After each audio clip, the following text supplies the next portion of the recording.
Pemirsa, menjelang Ramadan, tim pelayanan teknik ULP Bangko bersama UP3 Muara Bungo melakukan langkah cepat menindaklanjuti hasil inspeksi Tier 2 yang menemukan indeksi kenaikan suhu atau hotspot pada terminasi tiang pertama Kelurahan Penyulang Melon di wilayah kerja ULP Bangko.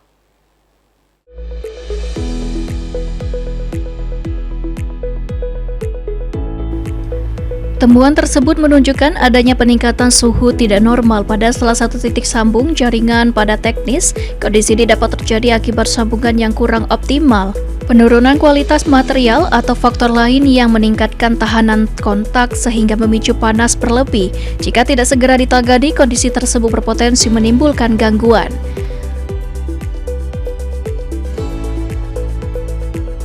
Menghadapi momen Ramadan yang identik dengan meningkatnya kebutuhan listrik masyarakat, tim langsung melakukan pergantian terminasi pada seluruh fase di titik tersebut. Selain itu dilakukan standarisasi sambungan pada jaringan tegangan menengah terkait agar seluruh komponen memenuhi standar teknis yang berlaku.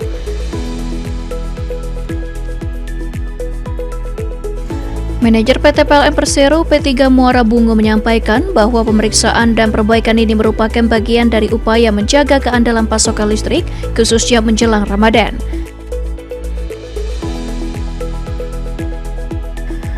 Seluruh proses pengerjaan dilaksanakan sesuai prosedur operasional dengan mengutamakan aspek keselamatan dan kesehatan kerja K3. Setelah perbaikan selesai, tim melakukan pengecekan ulang untuk memastikan suhu pada titik tersebut kembali normal dan tidak ditemukan anomali.